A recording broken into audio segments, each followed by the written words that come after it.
ஆண்டவரும் இரட்சகருமாகிய இயேசு கிறிஸ்துவின் இனிய நாமத்தில் உங்கள் யாவருக்கும் அன்பின் வாழ்த்துக்களை தெரிவித்துக் கொள்கிறேன். அருமையான தேவப்பிள்ளையிலே, புதிய நாள், புதிய நம்பிக்கை, new day, new hope daily devotion மூலமாய் இந்த பரிசுத்தமான ஓய்வு நாள் உங்களை சந்திப்பில் நான் மிகுந்த மகிழ்ச்சி அடைகிறேன். அல்லேலூயா. இன்றைக்கு கூட கர்த்தர் நம்மளுக்கு கொடுக்கிற வார்த்தை என்ன?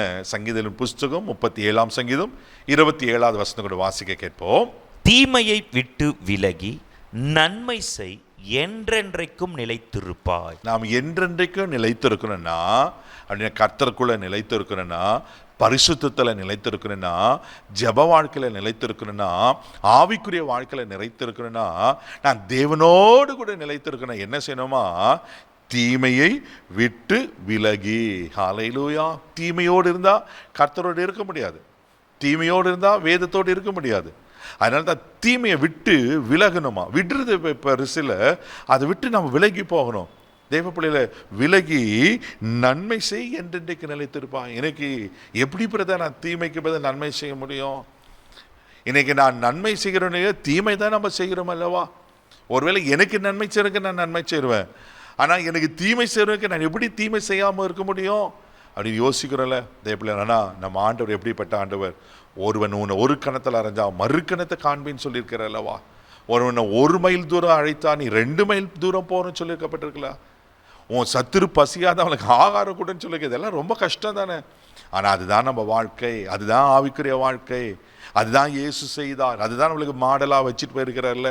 அப்போ தீமையை விட்டு நன்மையை செய்யணுமா? ஹல்லேலூயா. சங்கீதத்தின் புஸ்தகம் 97 சங்கீதம் 10 வசனம் கூட வாசிக்கும் போது இங்கே இப்படியா சொல்லப்பட்டிருக்கு. வாசிக்க கேட்போம். கர்த்தரில் அன்பு கூறுகிறவர்களே, தீமையை வெறுத்து விடுங்கள். ஆமென். கர்த்தரில் அன்பு கூறுகிறவர்களே, தீமையை வெறுத்து விடுங்க. நான் ஆண்டவரத்தில் அன்பு கூறுனா நான் பண்ணணும், தீமையை வெறுத்து விடணும். நான் ஆண்டவரத்தில் அன்பு கூறுவேன், தீமையை செஞ்சுன்னு இருப்பேன் அப்படின்னா அப்போ அன்பு கூறுறதுக்கு அடையாளமே இல்லை. தேவப்பிள்ளையில ஆண்டவருக்கு எவ்வளோ பெரிய தீமைகளாக வந்துச்சு. அவர் கையில் நன்மை வாங்கி, அவர் கையில் அற்புதங்களை பார்த்து, அவர் கையில் சுகத்தை பெற்றுக்கொண்டு அந்த ஜனம் இயேசுவை சிலுவையில் அறையும், பரபாசை விடுதலையாக்கும், அப்படி தானே சொன்னாங்க. இயேசுக்கு எத்தனை விதமான தீமைகள் அதல்லவா. கூடவே இந்த சீஷன் அவர் சத்தியம் பண்ணார், அவர் யாருன்னு தெரியலன்னு சொன்ன பேதுரு சொன்னார் அல்லவா. இயேசுவை பெயல்செபூல் பேய் பிடிச்சவன்னு சொன்னாங்க அல்லவா. இத்தனை தீமையான காரியங்களும் அவர் ஏற்றுக்கொண்டு அவர்களுக்கு நன்மை தானே ஆண்டவர் செய்தார்.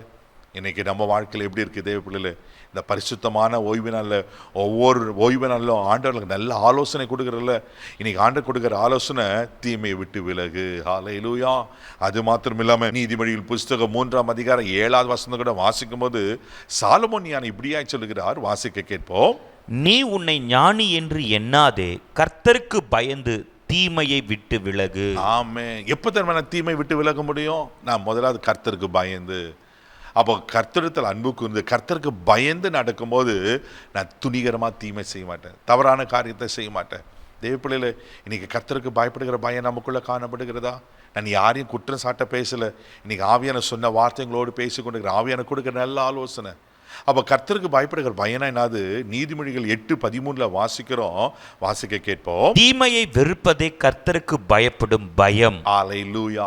தீமையை வெறுப்பதே கர்த்தருக்கு பயப்படுகிற பயம். நீங்களும் தீமையான உலகத்தில் தான் வாழ்ந்து கொண்டிருக்கிறோம். எந்த பக்கம் திரும்பினாலும் தீமை தான். தேவப்பிள்ளையில் தீமையை விட்டு விலகி கர்த்தருக்கு பயந்து நான் கர்த்தருக்கு ஓடு நடக்கும்போது நான் கர்த்தருக்கு நிலைத்திருப்பேன். இன்னைக்கு ஆண்டவர் அந்த ஆலோசனை தான் கொடுக்குறேன். தீமையான காரியத்தை விட்டுருங்க. என்ன காரியம் உங்களுக்கு தெரியுது, ஒருவேளை உங்களுக்கு விரோதமாக தீங்கு செய்கிறாங்களா, பயப்படாதீங்க. கர்த்தர் அவங்களுக்கு பார்த்து கொள்வார். நீங்கள் நன்மை செய்யுங்க, நன்மையை செய்ய பழகிக்கொள்வோம். இயேசு நன்மை செய்கிறவராக சுற்றி திறந்தாரோ, நாமும் முடிந்த அளவு நன்மையான காரியங்களை செய்வோம். நிச்சயமா ஆண்டவர் நம்ம மூலமாக வெளிப்படுவார். நாம் நடமாடுகிற குட்டி இயேசுவாய் காணப்படுவோம். இன்னைக்கு ஆண்டவர் அதை தான் எதிர்பார்க்கிறார். அவர் தீமையை விட்டு நன்மை செய்யலாமா? கண்களை மூடி நாம் செபிப்போம். அன்பு தகப்பனே, உமக்கு நன்றி சொல்லுகிறோம். இந்த ஓய்வு நாளில் நீர் கொடுத்த நல்ல ஆலோசனைகளுக்கு ஸ்தோத்திரப்பா. தீமையை விட்டு விலகி நாங்கள் நன்மை செய்ய எங்களுக்கு கிருபை பாராட்டும், நன்மை செய்ய எங்களுக்கு கிருபை பாராட்டுங்க அப்பா. உங்களை நிலைத்திருக்க நாங்கள் விரும்புகிறோம்ப்பா. உங்களை நிலைத்திருந்தால் தான் நாங்கள் மிகுந்த கனிகளை கொடுக்க முடியுமே. நீர் பொறுப்படுத்துகிறோம் ஆண்டவரே. உமக்கு ஸ்தோத்திரிக்கிறப்பா. தீமையை வெறுக்கிற ஒரு கிருபை எங்களுக்கு உண்டாகட்டும். இந்த நாள் முழுதும் கரம் பிடித்து நடத்தும். தெய்வீக பாதுகாப்பு ஒப்பு கொடுக்குறேன் இயேசுவின் ஜெபங்கள் பிதாவே, ஆமென். தீமையை விட்டுருங்க, நன்மை செய்யுங்க. God bless you.